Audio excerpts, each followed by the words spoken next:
The year is 1980. Whoa, that sounds way too much like Jakey. Let's try something different here.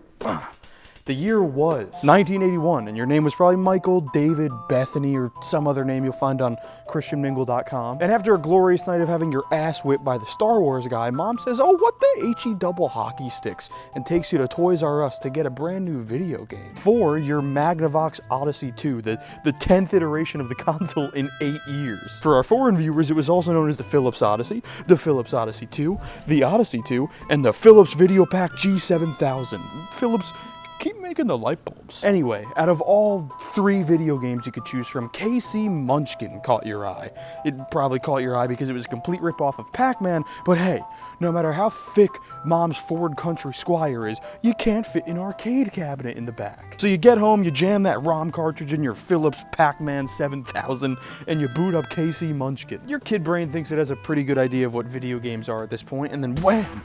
Pirate Pac-Man punches you in the face, distorts everything you thought you knew about games with a level editor. In mere seconds, you go from a stinky child who contributes nothing to society to a game developer? What? Over the course of the 80s, we get a few more games that let you express creatively. 1983's Lode Runner, which only looks like more piracy on the surface, is a unique take on the collect and evade genre. It was revolutionary for level editing and creation, not only because of how simple the editor was to use, but because that simplicity combined with the iniquity of the gameplay led so many of its players to stop, take a second, and try their hand at being a game dev. It was so well done and massively popular that magazines like Computer Gaming World held fan submission competitions and even gave out prizes to the best maps. You could also have an awkward conversation with Mom and Dad to try and convince them to let you submit your map to Broderbund Areola Soft, which is not a porn company, it's Lode Runner's publishing studio. And you were submitting your level to have the chance to be included on Lode Runner's direct sequel, Championship Lode Runner, which was made for expert fans by expert fans, which to me seems like an incredible feat for these early stages of gaming. Fun fact, a man named Alexei Pajitnov once claimed that Lode Runner was one of his favorite puzzle games of all time.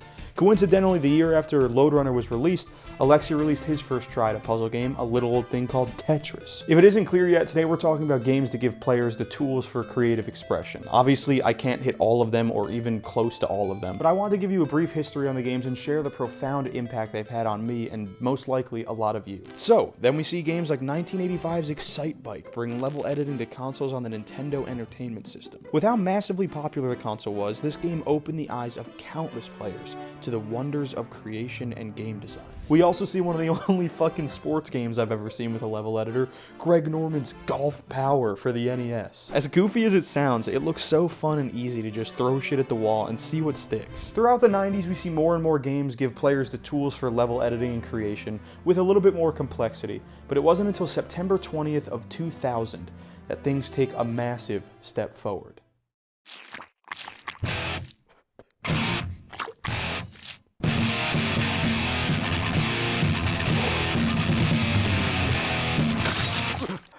If your underdeveloped ape brain could make it through the terrors of watching a sentient eyeball be impaled and then avoid being entranced by Rage Against the Machine's guerrilla radio, you would arrive at one of the dopest gaming experiences of all time. We all know how fucking fantastic Tony Hawk Pro Skater 2 was. It can't be understated. If you're either too young or just didn't play it, please go get yourself some magic beans and a bag of Doritos and trade it for a PS2 and a PS2 and go have yourself some fun. While you do that, we're gonna order a pizza and talk about how amazing and influential Park Creator was. Tony Hawk's Pro Skater 2 was so popular and well received that your legally blind Aunt Bethany probably bought it and figured out a way to play it. With the record-breaking worldwide scale that the game was being played on, more people were introduced to the ultra-satisfying feeling of building a world with your own 2 hands than ever before. This was the start of the digital age, the turn of the millennia, Y2K. Phone calls? Pfft. How about chat rooms? Practical effects? How about Gollum? Legos? How about...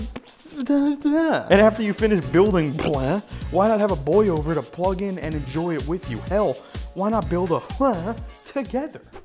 Couch multiplayer was an integral part to the game's success, and in my mind, a key factor as to why the level editor was so important. Not only could you design a level and play through it once like years past, you could take a level and pack it full of little jumps and grinds and personal touches and watch with joy as your friends discovered it and had a blast playing what you created. Knowing that someone is enjoying the thing that you made, that came out of your imagination, is one of the most beautiful feelings a human being can experience. And that feeling is about to be amplified with our next big leap, Neverwinter Nights. Neverwinter Nights was one of our first iterations of an MMORPG. While most of its character customization and combat models were based off of Dungeons & Dragons 3E, its content modules were based off of its community. The scope of a true MMO in 2002 was still a ways off. You couldn't fill a world with enough content to make it feel endless and all-encompassing. But it was fucking possible to ship your game with one of the most comprehensive level editing tools ever seen, so that your community could build quest lines, character models, even locations to last them a lifetime. The Aurora toolset was so powerful that CD Projekt Red used it to create what became the first Witcher. And according to some guy on Reddit, Neverwinter Nights level modules are a valid submission for a game designer's personal portfolio. You could talk for hours about the impact that Neverwinter Nights had on the gaming community as a whole, let alone level editors, but we still have some things to get to, and we need to give our boy Gary some time. For years, games with level editors had just been like finding the crispy Cheez-It in the box, a welcome bonus. But when Gary's Mod came out, it was like the entire box of toasty Cheez-Its. In 2004, Gary's Mod was released by Valve as a modding tool for the Source engine. In 2006, Gary's Mod was so popular, it was released as its own game, the point of the game being just be housing for any custom content imaginable within the confines of the Source engine. It's essentially an endless array of mini-games created by some of the most talented and delusional gamers that we have to offer. And the idea of endless mini-games takes us to what I think is the peak for artistic expression and community-created content in gaming. You all knew it was coming. Halo 3. Halo 3 is the best multiplayer experience I've ever had, bar none. If I could go back to any period of my life to relive it, it would be 6th grade, where I had absolutely no responsibilities, or at least none I respected. And all I did after school was play Halo 3 custom games and listen to Meteora on repeat. Halo 3's matchmaking was legendary, with unmatched hands-on commitment to the community from Bungie and simple gameplay that scaled infinitely with skill.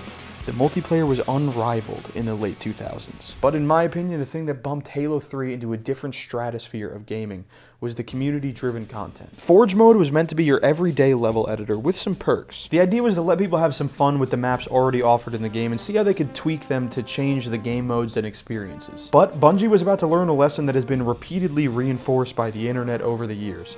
People are more resourceful and creative than you think. People started creating incredible minigames and wholly new experiences, not even based around the idea of competitive FPS play. Bungie being Bungie and having incredible care and respect for their players immediately got to work on some new maps that gave you more creative freedom and more tools to let players' imaginations thrive even further. And thrive it did. Not only did you have some of the best level editing tools ever seen at your fingertips, you had the worldwide community of Halo waiting to see what you'd made. Once you finish your masterpiece, throw it up on the file share, another incredible innovation for console gaming, and let others enjoy what you've made. Something that pushed player creativity further than it ever had been before was the ability to make custom game modes to play in tandem with your maps. These malleable game modes added infinite layers to the creative process. Custom games like Halo 2 on Halo 3, Ice Cream Man, Trash Compactor, Griffball, Jenga, Frogger, Dodgeball, Monster Trucks, they'll all be forever etched into my memory. And it's kind of beautiful and sad that I have no idea who made any of them,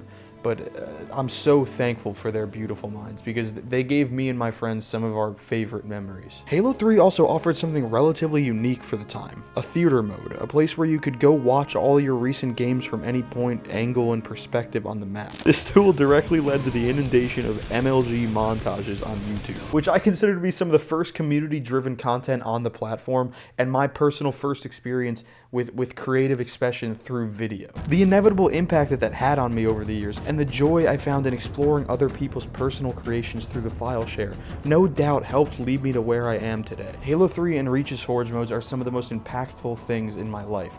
They introduced me to the euphoric feeling of watching my friends genuinely enjoy something spawned from my own imagination. And that's why game developers giving people the tools to go create is such a beautiful gift. For some, it spawned an unrelenting passion for creation and expression, and for others, it just gave them unforgettable experiences with their friends. After Halo 3 in the mid to late 2000s, we see so many games integrate level editors into their systems, and tons of games that are just built solely around player creation. I can't remember them off the top of my head to save my life, but just to name a few: Little Big Planet, Skate, Far Cry, Mario Maker, 2K, Madden, Smash Bros, Fallout, Terraria, Subnautica, and a little old thing called Minecraft.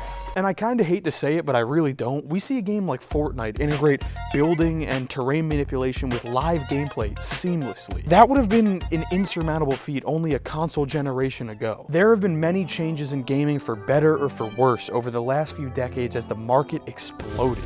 But something that I will always welcome into any game are tools that facilitate player creation. Thank you for hanging out with me. This video in particular was like a blast to make. I don't know why, but I mean, that's a good sign. I hope these like setting and lighting and aesthetic changes and stuff are still hitting for you.